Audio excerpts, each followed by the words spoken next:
What's up, everybody, and welcome back to the podcast. Gabe Yanez and I, we are on for our weekly episode. We are going to get after it right now. I have a bone. I don't want to say I have a bone to pick with. I have a bone to pick with a movement. I have an additional movement to my list of movements that I never want to do again. And that movement is a double under. So I have a list of movements that I've done so many of that I just don't want to do anymore in my life. They include handstand push-ups, ring muscle-ups, maybe even bar muscle-ups, definitely handstand walking, and now I've added double unders to that list. So I'm just venting because if I never do another one again, I'd be fine with that. And I have a great substitution for it that I did this morning. So that's why it's fresh in my mind, Gabe. What's the substitution? So this morning I did up, down, over the dumbbell and just like that hop. So if you're looking to get in like some plyometric, like jumping type movement and get the heart rate elevated and whatnot, I thought that, dude, the basically a burpee with no push-ups, so an up, down, over a dumbbell laterally, dude, it just smoked me this morning. Today's workout was 24 minutes long. You biked for 3 minutes and then did an AMRAP of up, down, over the dumbbell and dumbbell snatches, repeat back and forth for 24 minutes.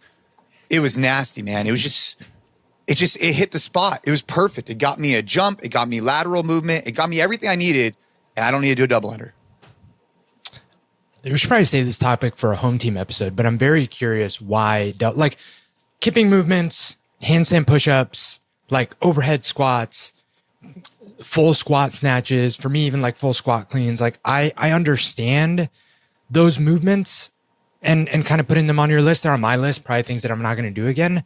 But the double under is an interesting one about why you don't want to do it anymore. You know what? Well, because once you have them, it's like, it's a great, just, keeps the heart rate going. Like, to me, it's a good, if you're doing that type of training, like maintain your heart rate pretty high in between other movements, in a way that I think is tough to replicate with other movements. Like the substitution you said today, that'll spike you way more. Yeah, it's not the exact thing. Very different movement. It's quote unquote tougher movement, but kind of defeats the purpose. Yeah, I'm probably jaded, obviously. I think, I have to be careful of my own like personal biases, but that's what I'm sharing here is like, dude, I've done so many of these things. Like there was a time. Yeah, but you've also done so many burpees and you're never going to start burping. Like that's not the reason. I'm asking for the reason. Like you'll do burpees for the rest of your life. Yeah. Left to your own devices. Like if you weren't following a program and you were just doing your own thing, you would do like power cleans and burpees every single day. Yeah. Some version. Or like some type of thruster burpee. Yeah. Yeah. Yeah. Yesterday I had the cadets at the Santa Clara Sheriff's Department doing a burpee test and they were actually, dude, it wasn't bad. They weren't bad. They were not bad. Okay. Look, we'll hold off on the double under, what do you want to call it? Riff complaint. Yeah. We'll leave it for the home team episode. I have a complaint. That'll be a good one. I have a complaint to follow with the double under. So, okay, we could save that for that. But yesterday I was at the Santa Clara Sheriff's Department and I put on a seminar for them. And we started off with a lecture. I talked about, why fitness matters. I talked about how life is going to be hard, especially for their line of work and how training allows you to build yourself up mentally and physically. Then we did, the burpee test, which I thought was really interesting with that group, which we went for 5 minutes, 15 burpees every minute on the minute for 5 minutes.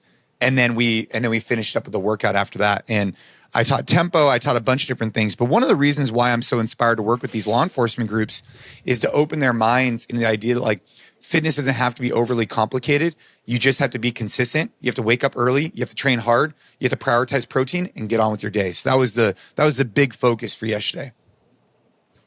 That's cool, man. So these are like, they're going to be in the sheriff's department. Like they're just running through the training. It's not like, selection or like CBP where there's any sort of like, I mean, I'm sure they could drop out if they do, but that's kind of not the intent. They're just going through the academy. Yeah. Yeah, exactly. So they've gone through whatever they need to go through to get to this point, and now they're at the academy. And so, they're doing some hands-on stuff. They're doing some firearm stuff. It's pretty comprehensive over the span of 6 months. But we kind of caught them in the early stages and laying a framework for what it feels like to redline, what it feels like to get results. Like my goal of that is to reinforce the cadre, right? I want to empower the instructors so that the cadets are like, wow, like this other guy who's a third party is validating what my instructors are teaching me. And then also just like bring little nuances here and there. And so that's what I try and do. I've done it with this sheriff's department probably about 5-6 times now at the academy. Every academy group that goes through, I imagine I'll just be over there as a resource for them on a regular basis. That's it. How much? I'm curious, and I'm sure I can look this up, but I'm curious since you've been involved. What's the difference between the sheriff's department and the police department for a given area? Because there's always like the sheriff and the police department in like a town. What's the difference? It's like the way it breaks down in terms of like jurisdiction, right? So you have like the sheriff's department; they could take over like a county, and then you have like so like for example, in some small cities, the sheriff's department will cover that. Whereas they don't have their own like city police department because maybe this not big enough, right? So Santa Clara County Sheriff's Department is big versus Santa Clara PD is just like a city, or San Jose PD is a big police officer. So the county will have its own like kind of SWAT team. The county will have its own sheriffs that then cover different jurisdiction throughout the overall county versus like a micro city. But I think they have similar like legal powers. You know what I mean? Got it. Yeah. Yeah. But dude, it's been fun. It's been really fun to work with them. Also some of the new work I think I told you about with some of the groups we're working with, the San Jose PD has been really, really rewarding for me.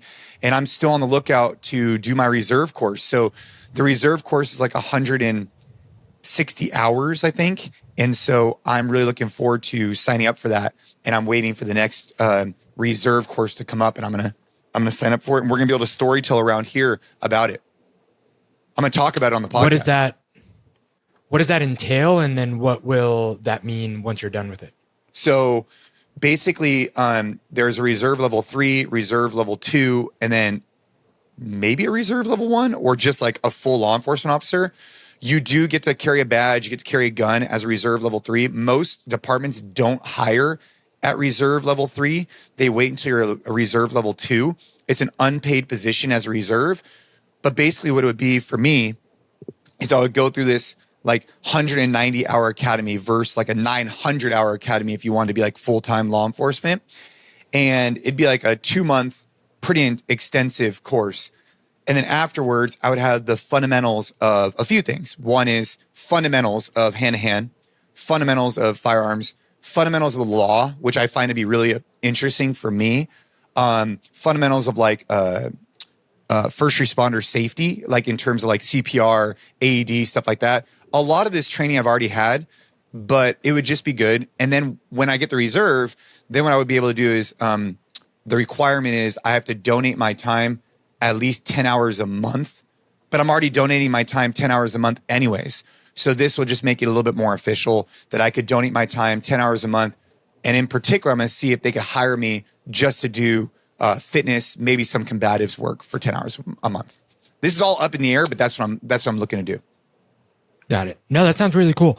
Would you say that like your level of training and proficiency, specifically with firearms and combatives, obviously not, the law stuff or even like the first aid stuff, would you say that you're already like beyond what you would get as a baseline in this course, right? With tactical games training and being a brown belt? Yeah. For sure. This would be more specific. So like, for example, cuffing, I don't have too much experience with that. We were in Camp Pendleton, right? And we did the cuffing of like the dummy. Remember that? Yeah, but you didn't actually cuff. I know. You just took your handcuffs off and stopped the timer. Yeah. Yeah, we were there. Yeah. So that was an area where I didn't know how to do that. So that's something, and assuming I get into the reserve program, assuming I get it all locked in, that's definitely something I want to be able to like storytell around and just like share my experience. I think that just opening people's eyes to what this experience is like and maybe encouraging them to go through something too to support their community could be cool. But I don't want to put the cart before the horse, but that's what I'm working on right now. Yeah, that's cool, man. I mean, we've talked about it here a lot, but just fitness specifically for law enforcement is just such a valuable, like it's at the foundation of everything that they have to do.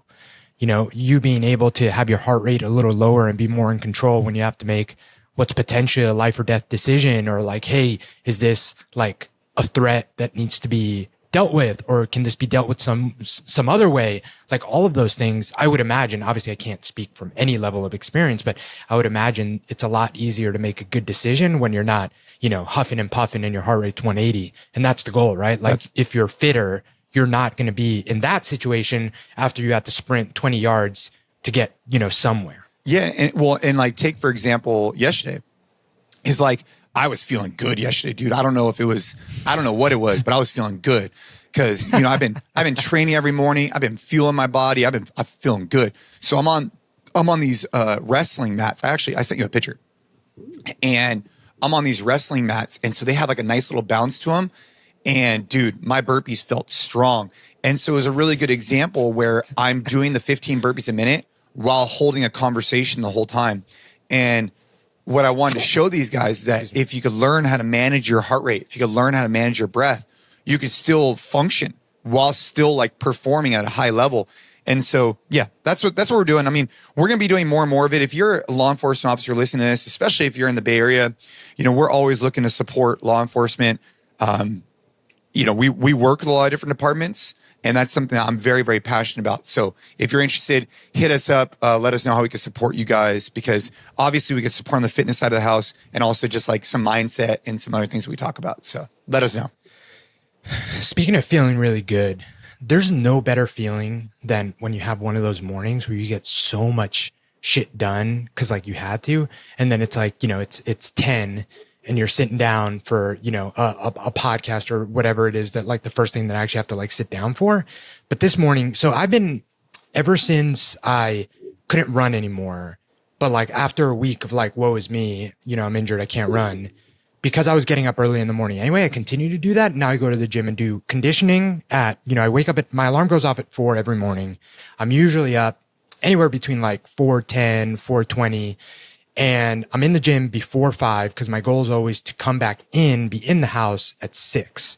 Sometimes I have a little bit of extra time because I don't need the full hour, and then I hop in the sauna. But this morning, man, got up, got a really good workout in, did some rowing and wall ball intervals, did the sauna, didn't get a chance to fold laundry yesterday, so I got all the laundry folded. It's my mom's birthday. She's coming to dinner later. So I started cooking dinner. I like put stuff in the slow cooker. I cleaned all that up. I started breakfast.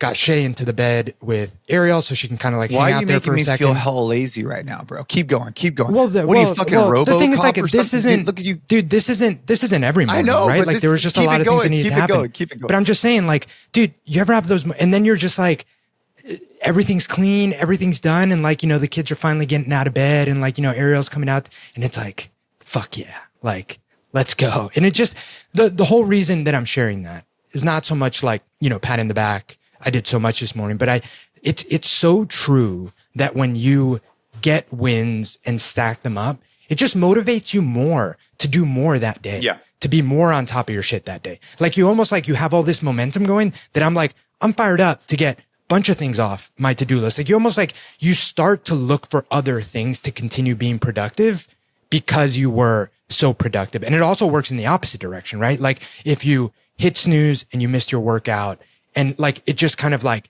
it goes downhill too. Yeah. You're like, well, what's the point? Then you have like not the best breakfast. Then you're kind of like walking out the door. So that's the reason I share it. It's like, it was a very vivid example of like, the more that I got done, the more I was like actively looking for other things to get done. And it's so powerful to just keep doing the things, So anyway, that's I mean, dude, I gotta tell you, so since the new year, I have not missed, not a day, getting up by 6, not 4, by 6. I have not missed a day of getting up at 6 and training early. Not a day. Not a Saturday, not a Sunday, not a day. Not one day. What I find to be interesting about that is that this is not going to last forever by any means, right? I think I'm probably going to give myself some like weekends where I wake up later and then I still get after it.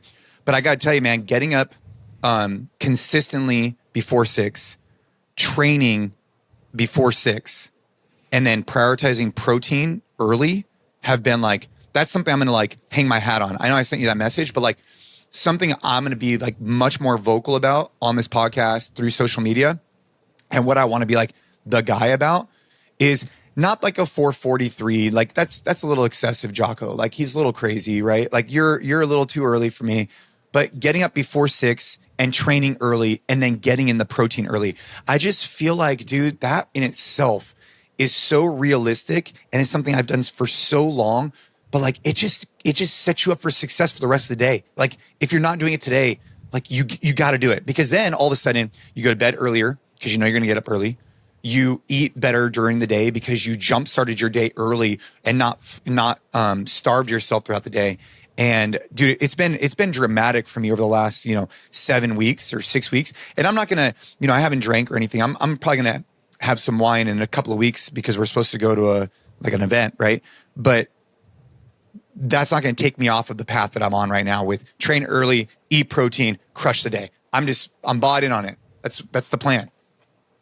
Dude, waking up early is, I don't understand why anyone wouldn't do that. And what I mean by that, because this stuff's going to be relative, right? Like it might be 4 a.m., it might be 5 a.m., it might be 6 a.m. Like that, the time itself doesn't matter. I think what's really important, and I think everyone should do, is like not waking up the latest you possibly need to wake up to like get to whatever you need to do. Like, exactly. Yeah. Like, oh, it's going to take me like 45 minutes to get out the door. So I'm going to wake up 45 minutes before I have to get out the door. Like that is just, you're just setting yourself up for like absolute disaster and stress and just franticness. And the biggest thing I think is if you have kids too, like I love them being up and spending time with the kids. It's tough, but like genuinely love it. But I think that like knowing that I can get, 2 hours, 2.5 hours possibly of like time where I know I'm going to be able to do whatever I need to do uninterrupted.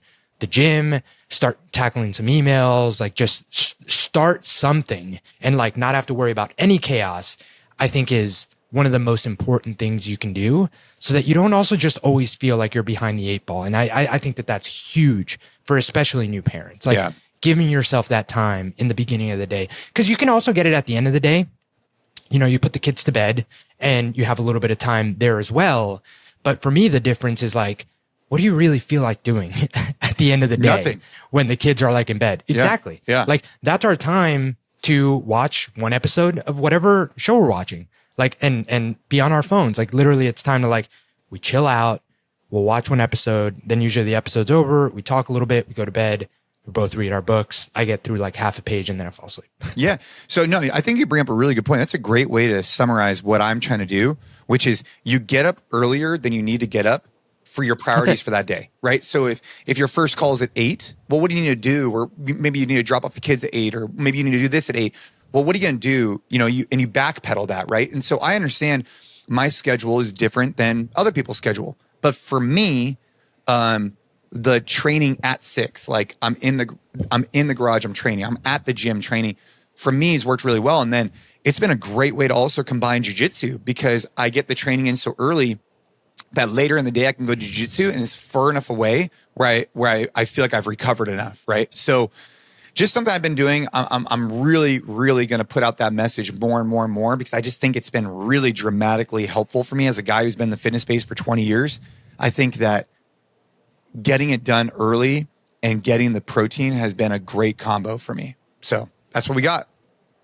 You got to start with it, man. It ties to the other thing I was talking about too. It's just like a win that makes you want to continue winning throughout the day. Dude, that's all it is. It just jumpstarts you. So I put up something in the channel to talk about, and okay. So I originally, by the way, we got some good feedback on the newsletter today. So if you're not on our newsletter, make sure to check out the podcast show notes for the newsletter. You need to be on the newsletter. Every Wednesday, we're putting out great stuff.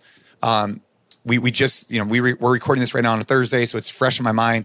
Or today's Wednesday, actually. And so it just released this week. And so make sure to check out the newsletter for more additional content. So anyways, I sent a message to Gabe, and we were talking about, what we want to talk about on this. And I put in, take pills, M&M's, squeeze bottle. That's what it was, right? That's exactly what you said. Zero other context. It's very typical, Jason. It's not very helpful. Take pills, M&M, squeeze bottle. He's like, bro. You're always incredibly just like bare minimum with this stuff. But usually I can I kind of have an idea of what he wants to talk about. Today I was like, dude, this could be so many different. I have no idea. All right. No idea. So what does it mean to take pills, M&M, and use a squeeze bottle? What does that mean? So this is like a public service announcement. Is that? I mean, I don't know. That's a little bold. PSA by Khalipa. Yeah, PSA by Khalipa. No, I'm serious. Like for all the dads out there, all the moms out there, this is a really like practical piece of advice.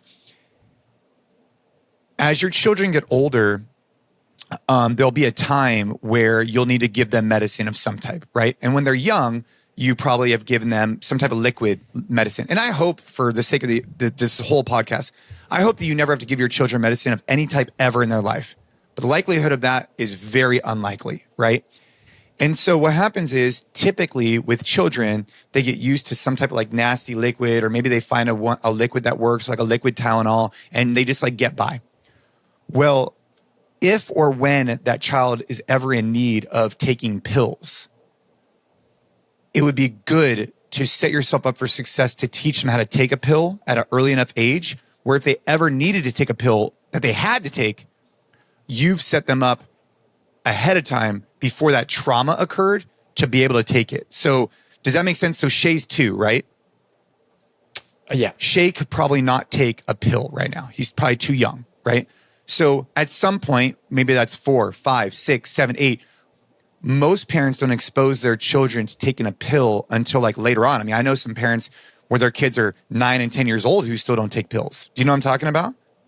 Yeah. So my recommendation for everybody, if you have a kid who's at an age that's appropriate, and you could decide what that appropriate is start off with baby M&Ms. So the reason why this is so important to me is when Ava got sick, okay? This was a really big problem. I know, I'm only laughing because the connection to, I would never take pills, Eminem. Oh my God. So I'm sorry, continue. Where'd you think I was going to go? You didn't know where I was going to go, huh? Dude, I had no idea. But the fact that like this is where this is going, it's just, go ahead, continue. This is the mind of the Jason. So when Ava got sick, we were forced to give pills. Like it wasn't an option. It only came in a pill, period. Like, and we were scrambling. We had a really difficult time. And so at the time, what we did is we took one of these pills and we grinded it up and we put it in pudding. That ended up not being a good idea. So we took these pills, we grinded them, we put it in a pudding, and then we fed pudding. Well, it turns out now she could never have pudding again. It was just a bad idea. We shouldn't have done it. We live and learn, right? But we had to do these pills. We had no other option. We could not put them down our mouth. So we spent weeks trying to figure out, dude, how are we going to do this? How are we going to do this? How are we going to do this? But because we were forced into it. And so I'm trying to get ahead of this for parents where you're not forced into it. You just take your time, like low key. Because if you're ever forced into it, you at least have this in your back pocket.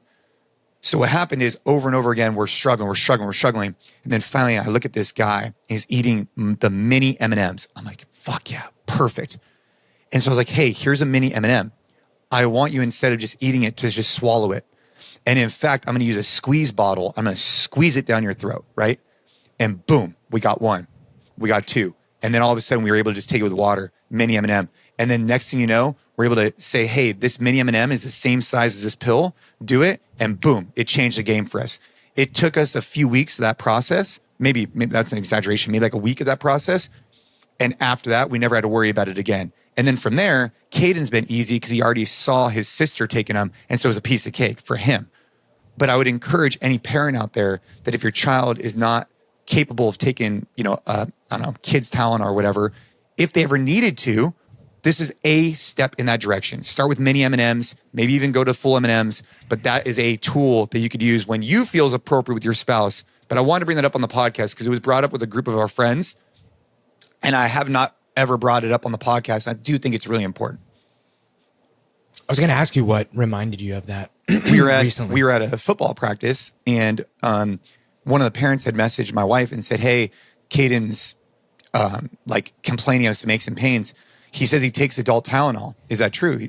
Ashley's like, yeah, no problem. And so she was shocked that he took 2 adult Tylenol or whatever. Caden's a big kid, by the way. So for people listening, he's like 155 pounds. So he's not a small kid.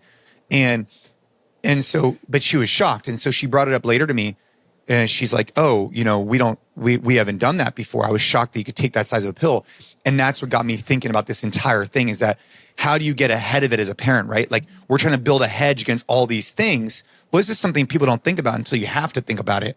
And I wish I had thought about it before I had to think about it. You know what I mean?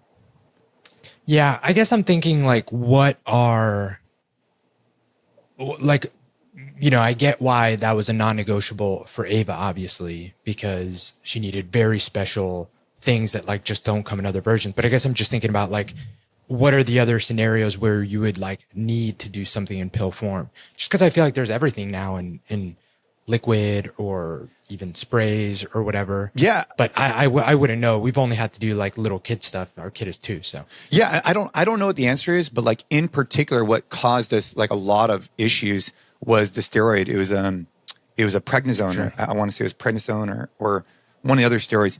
It just was not available in any other form.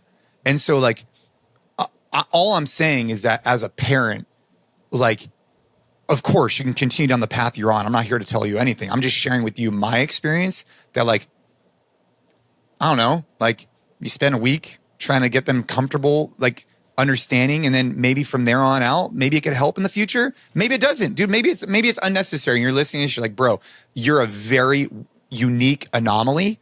And I don't find value in what you're sharing. Great. No problem. At least I shared it.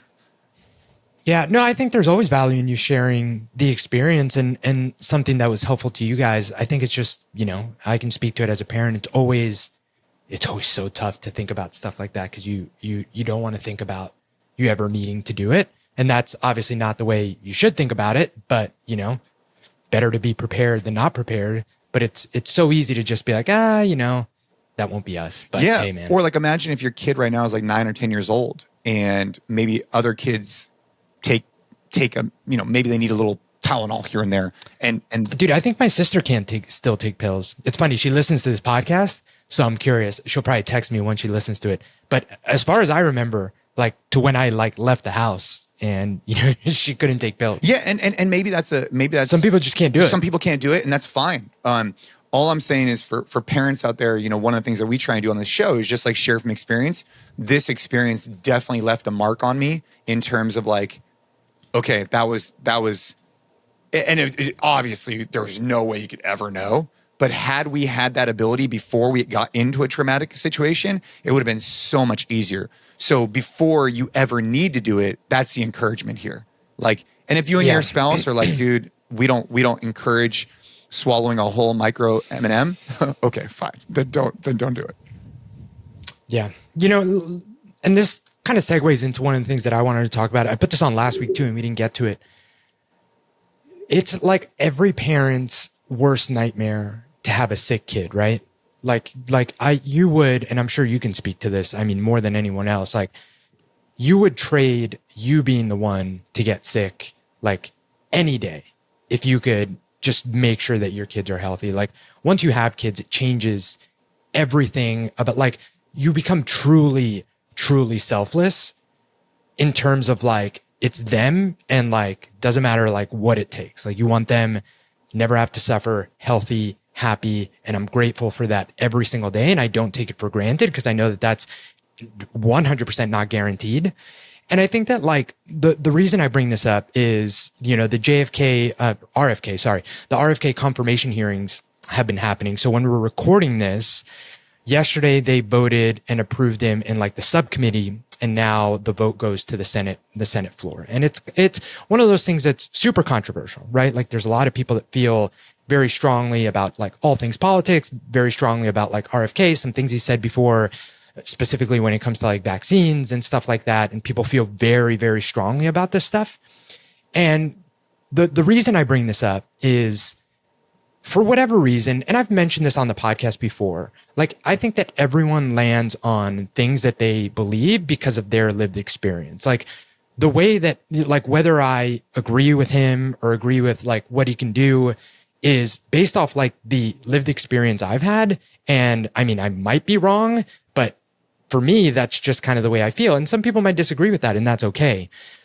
But it's been really interesting with the election and with this now, just how strongly people feel and how it almost becomes like well, I can't talk to you, or even like friction among family because they see it another way. Like we've gone so far from just like, hey, we agree to disagree. We both want the same thing. Like I would agree that everyone wants a healthier society and healthier kids. We just maybe disagree about like the best way to get there.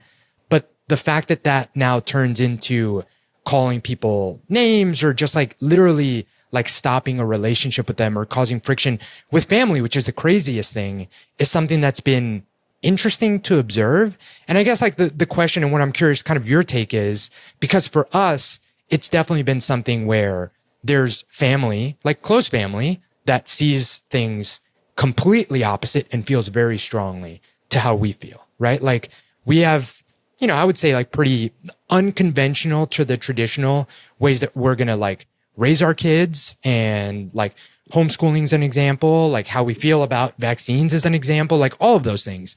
And that's just our decision, and no one else needs to do what we do. You need to do what's best for your family.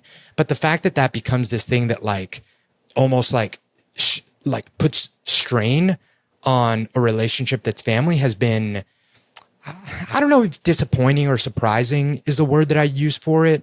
Disappointing, definitely, but maybe surprising that it would impact the relationships that it's had. And I don't know if you've experienced that. I mean, I know that you live somewhere where, you know, people have very strong opinions in one way.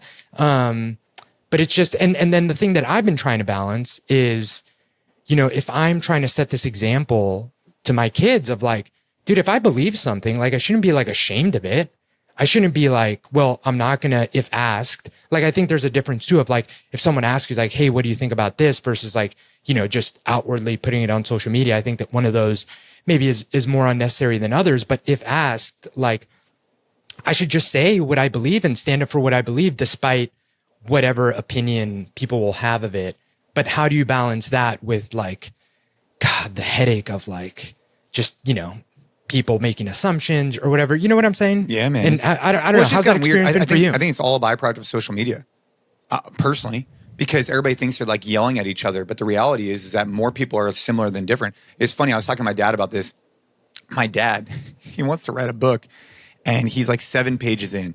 He said he spent his whole life getting ready for this. And what he wants to do is he wants to write a book about Eastern and Western, the Catholic Church from the East and West. Like he wants to go like deep into like, he's unique because he grew up in Iran.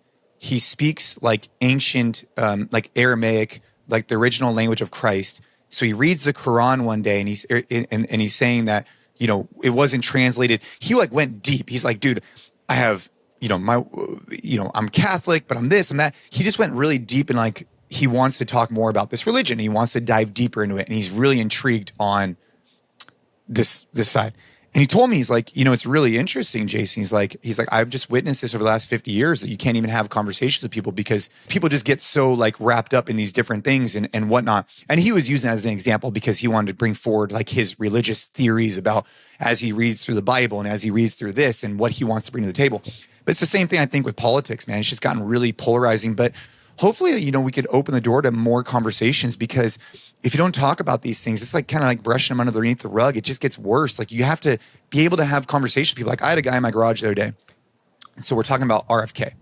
And he's like, dude, he's like, I don't like him, but I like what he's about. And I was like, oh, okay. And then we were talking about Trump. He's like, dude, I do not like Trump, but I like what he's about in some ways.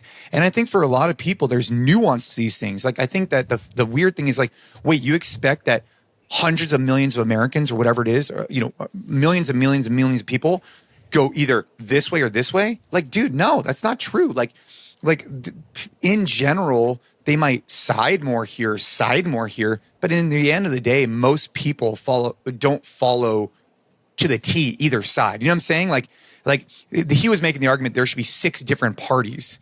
And I said, well, that'll kind of break down because no party will ever have the majority, right? It'll just be, you'll win with like 20% of the vote. And so now only 20% of the public wants that person to get in. I don't know how that would work. But the reason why we were having this debate in the garage is that we could have 3 different guys with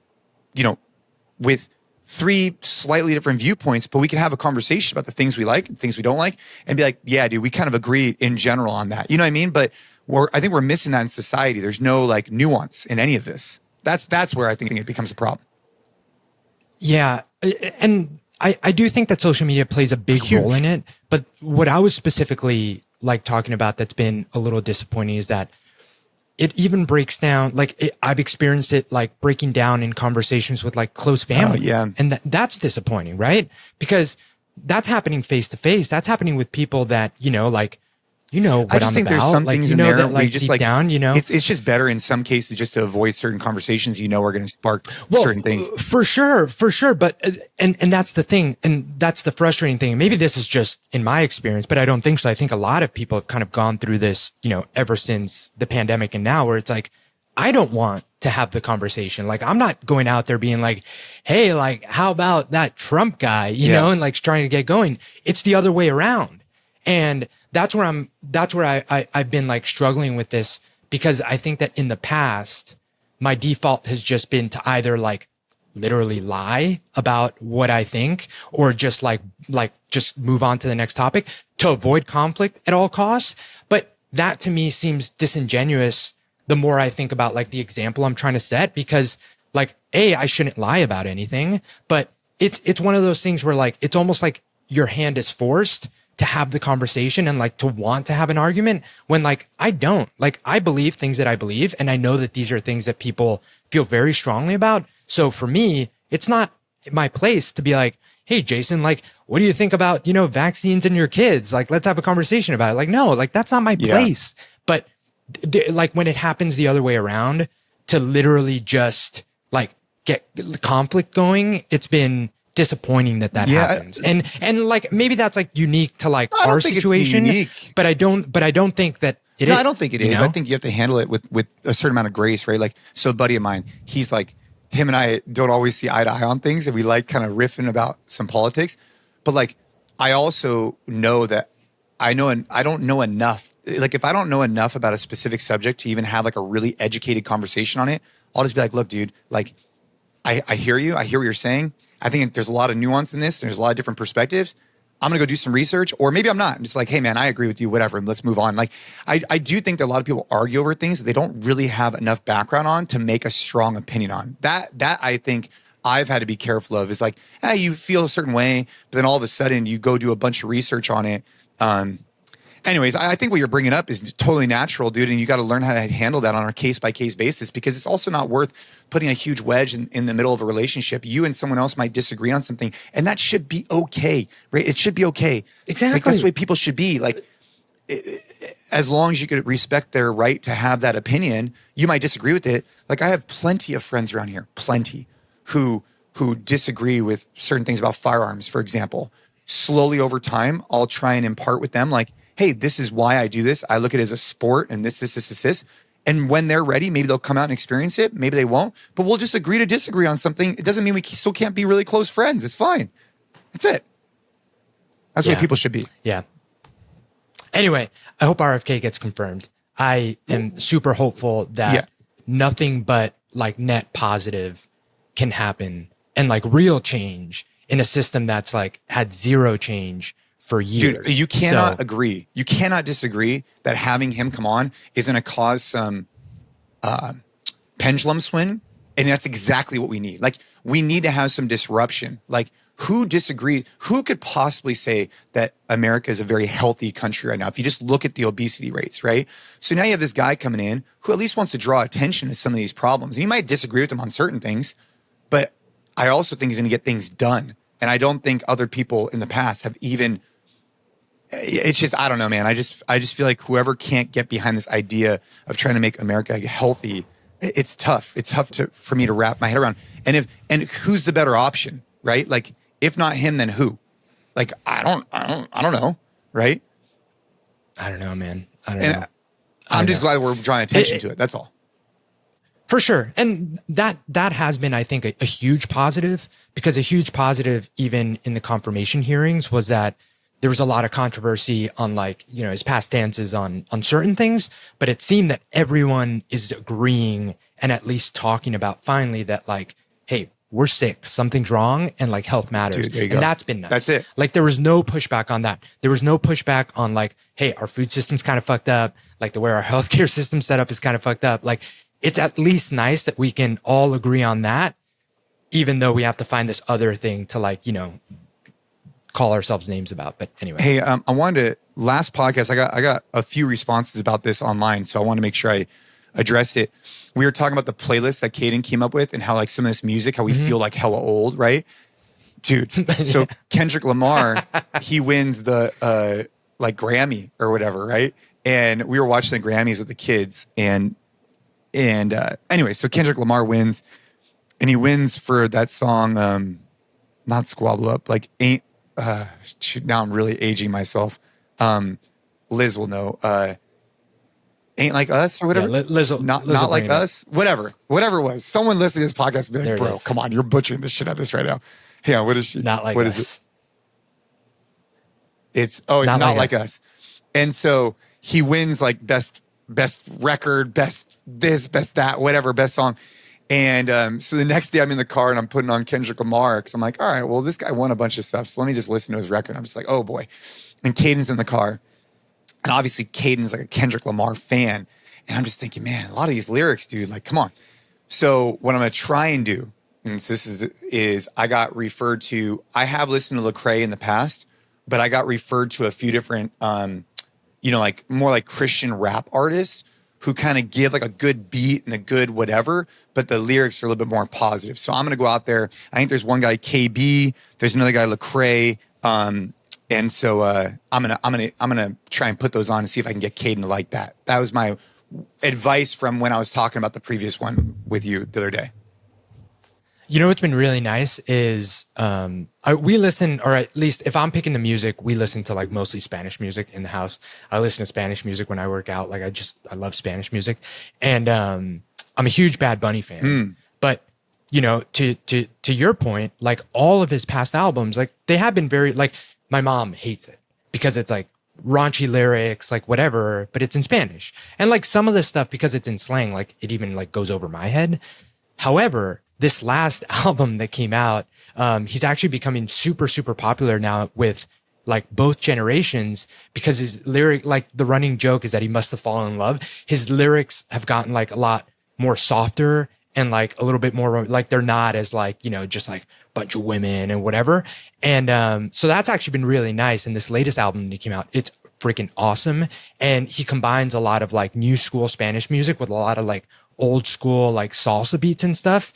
If you want to listen to a new album, dude, I think you'll like it. There's some really good songs in there. But anyway, we listen to like all Spanish music and Bad Bunny's awesome. And his lyrics have gotten more acceptable, which, Maybe I should listen to some. It's good by me. Ashley is like a Pitbull.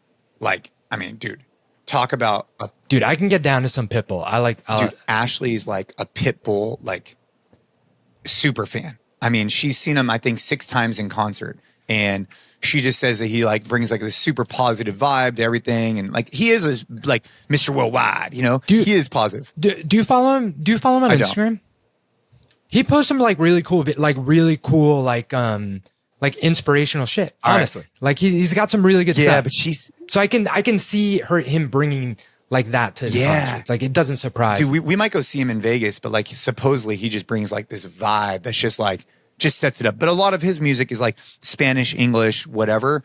And dude, how do we get Pitbull to Ava's Kitchen? Bro, I want to get Pitbull to Ava's Kitchen, but that's going to be tough. We just have to play a lot of Pitbull at Ava's Kitchen. You know who knows Pitbull is Sal Frizella from First Form. They've had him at Summer Smash, their event. And so maybe one day. But speaking of Ava's Kitchen, March 22nd, we are hosting the greatest Ava's Kitchen yet. I'm trying to get Montana Knife Company to do some sponsor for it. We got Yeti. We have a bunch of different partners that are jumping on board. Ava's Kitchen is an annual fundraiser for pediatric cancer. Dude, we are like, we're at 100 guests. The cap is at 120. Normally at this point in the journey, we're not like super, super like, we still can sell some seats.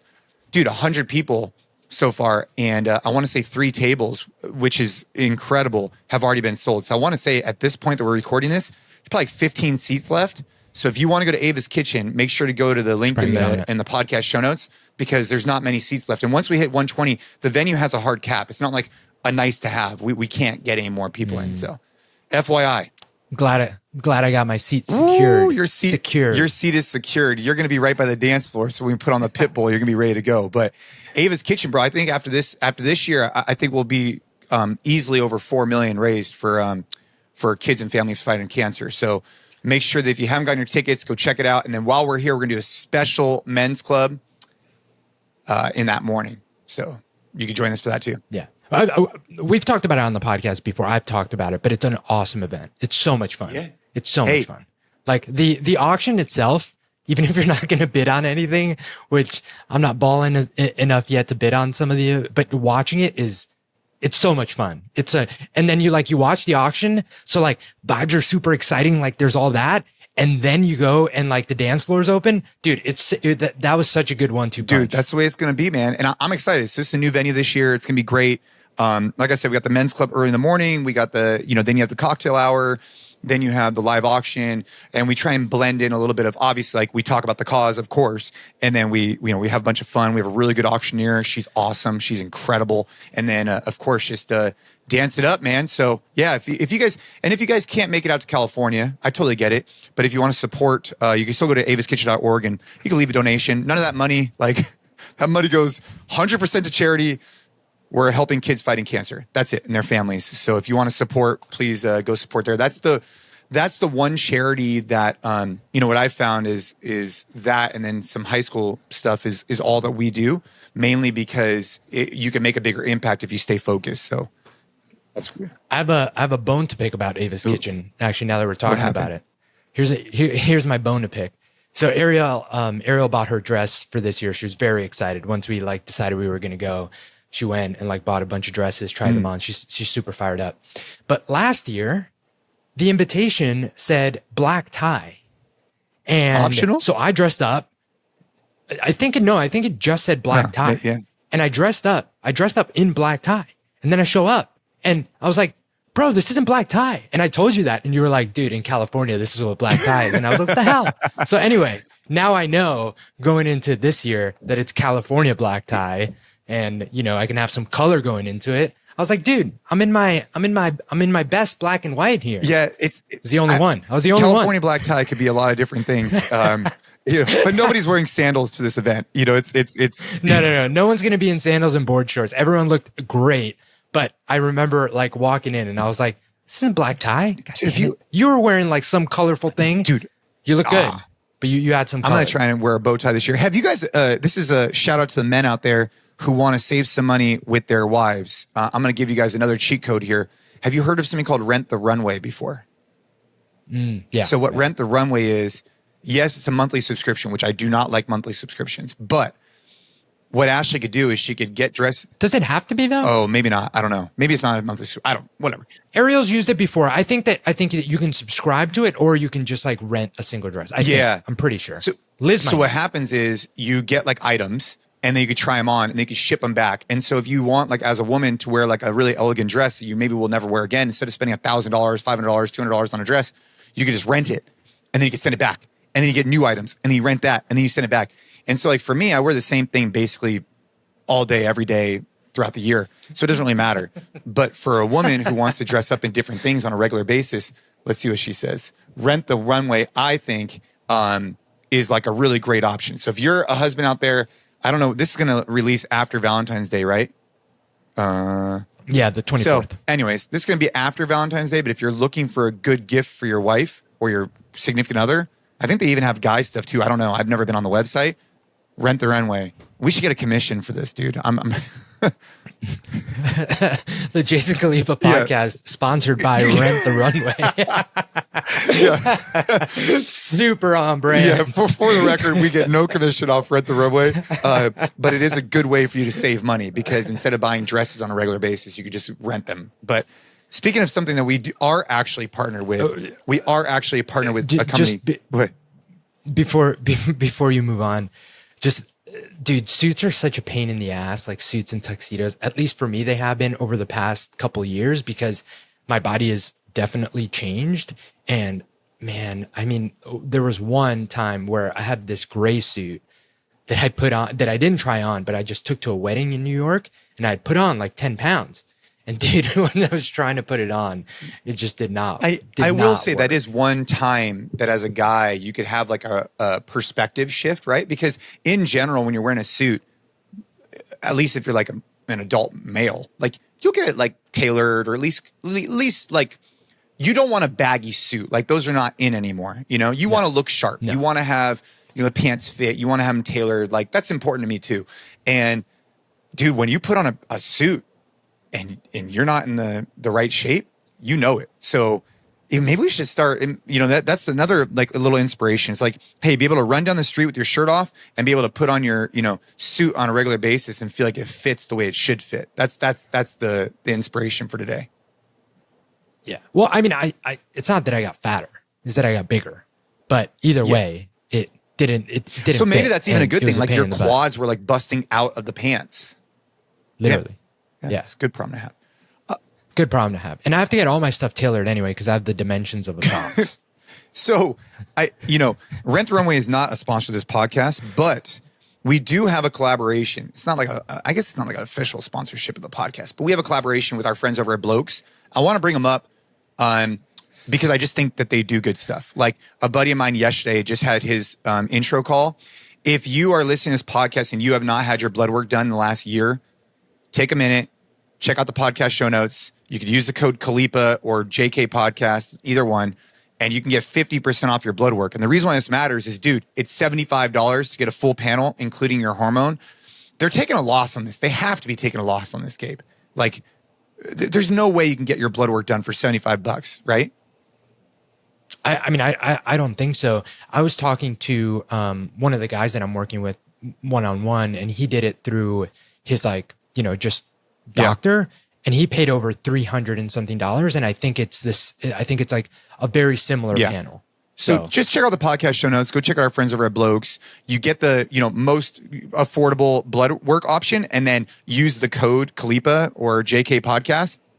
And it should trigger a 50% off. So it's $75 to get your blood work done. The reason why I'm like hard pitching this so much, which we never really hard pitch anything on this show except for the Train Hard programs, is because I just think it's so important, man. Like I've just had so many of my friends who can't sleep, who have brain fog, and all of a sudden they get their blood work done. They recognize there's something going on, and it's been life-changing for them. And so because it's been so powerful for them, it wasn't necessarily the same impact for me. I'd say it was good just to get the data. I want to scream from the hilltops more about encouraging guys to get their blood work done. I'm not saying you should go jump on TRT or any of this shit. You should just talk to your doctor. That's it.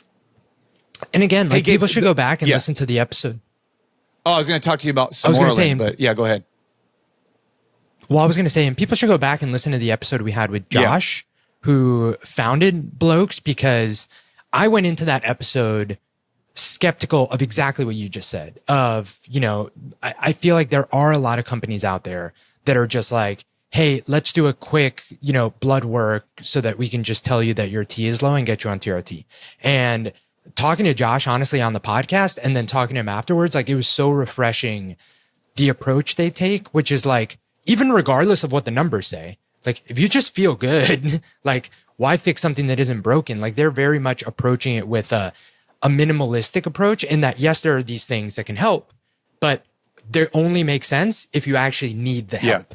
If there's something that like we're trying to fix. And that approach that they take to everything they do is something that makes me feel good about, promoting. Yeah. I mean, I've had at this point, I've had close to 10, at least 10, like pretty close friends go through the process.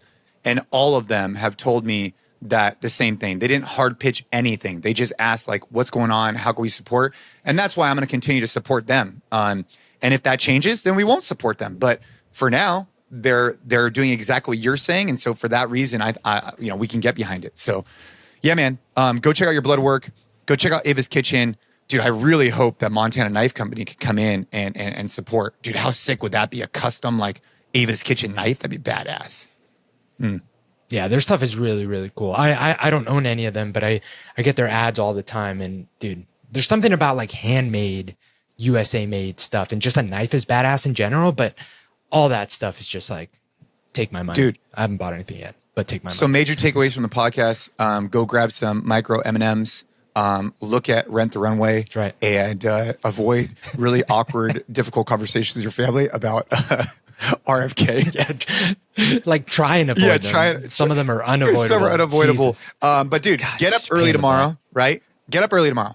Get up early enough so you can get to whatever you want to get to for your own self, whether that's dive into faith, whether that's working out, preferably working out, before your day gets crazy, get in 50 grams of protein, even if that's a protein shake. Start the day off with that. It's going to just jumpstart you. And that's the secret, man. That's the secret for today's show. That's the secret for the longevity. And that's what we're pushing here. We're trying to make capable men. If you're not on our newsletter, make sure to go do that. If you have not rated and reviewed this podcast, go do it. It just helps us out, man. We're trying to get the message out to as many people as possible. And we can't do that without you. So we need your help. Simple ask. Share the podcast, leave it a rating and review. Like if you're not out there, I get messages all the time. I want to start a men's club. I want to do this. I want to do that. Okay. If you're not ready to make that commitment, because it does take commitment, dude, make the commitment just to leave a rating and review on the podcast and share with a friend, because that already is helping the overall mission of what we're trying to do here at Train Hard. Gabe, I'm fired up. I'm ready to have a kick-ass day. I hope you and the family have a great day. I hope everybody listening has a great day. And stay tuned. Go back, check out the other episodes. Any closing remarks there, Gabe? Nothing. I said before, the reason I was cooking this morning, it's my mom's birthday. I said happy birthday to my dad on the podcast last time. I know this is going to come out in like 2 weeks, but happy birthday, Mom. You've been absolutely incredible. She listens to the podcast. Say something in Spanish for her. Just like, I don't know, give me like a Bad Bunny vibe, Not like the weird Bad Bunny, the more love, like love. the more love Bad Bunny. We'll keep it simple. Feliz cumpleaños. All right. With that being said, see you guys again next week.